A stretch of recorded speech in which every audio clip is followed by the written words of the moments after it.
నా పేరు వీరస్వామి, సోషలిస్ట్ కూటమి రాష్ట్ర కార్యదర్శిని. ఈవీఎంలు ఎందుకని వద్దంటున్నామంటే, ఈవీఎంలో ఓటేసి తీరా కౌంటింగ్ వచ్చే వరకు మేము వేసిన ఓటు ఏ పార్టీకి వేస్తానో ఆ పార్టీలో మా ఓటు పడట్లేదనే గట్టి నమ్మకం మాకు కలుగుతుంది. ఎందుకు కలుగుతుందంటే, ఎలక్ట్రానిక్ రంగం అభివృద్ధి చెందింది. ఈ రోజున ఒక సెల్ ఫోన్ తయారు చేసినోడు ప్రోగ్రామ్ అంతా సాఫ్ట్వేర్ ఆడి చేతిలో ఉంటుంది సాఫ్ట్వేర్. అలాగే ఈ ఎలక్ట్రానిక్ ఈవీఎంలు కూడా సాఫ్ట్వేర్ అంతా వాళ్ళ చేతిలో ఉంటుంది. మనం డాక్టర్ అంబేద్కర్ గారు, బిఆర్ అంబేద్కర్ గారు మనకి ఓటు హక్కుని కల్పించి ఈ ఓటుని మనం వేసుకున్న ఓటుని ఎలాగా హ్యాక్ చేయాలి, ఈ రోజున ఎంతో సెక్యూరిటీతో ఉన్న బ్యాంకులో ఉన్న డబ్బులు కూడా హ్యాక్ చేసి ఎలా కొట్టేస్తున్నారో, ఈ ఓట్లు కూడా అలాగే అధికారంలో ఉన్న ఎవరైనా ఈ ఓట్లని అలాగే హ్యాక్ చేస్తున్నారు. ఈ మిషన్స్ హ్యాక్ చేసి ఆ విధంగా వాళ్ళు గెలిచే విధంగా, చిన్న రాష్ట్రాలేమో ప్రతిపక్షాలు గెలిచేటట్టు ప్లాన్, పెద్ద రాష్ట్రాలేమో అధికార పక్షం గెలిచేటట్టు ప్లాన్.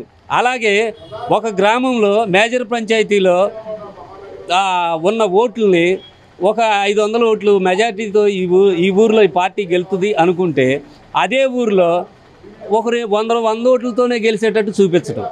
అట్లా హ్యాక్ చేసి ఆ సిస్టమ్ని అంతా వాళ్ళ గ్రిప్లో పెట్టుకొని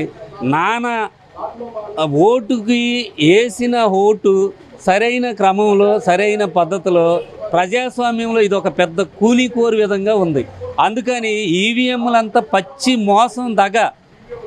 అసలు ఈవీఎంలు అనేదే ఓటింగ్ సిస్టంలో పెద్ద మోసకారితనం. అసలు ఇది ఎట్టి పరిస్థితిలో కూడా ఇది ఈ రాష్ట్రంలో కాదు, ఈ దేశంలో కాదు, ఎక్కడా ఈ సిస్టమ్ ఉండకూడదు. ఎందుకంటే ఇది చాలా భయంకరమైన పరిస్థితి.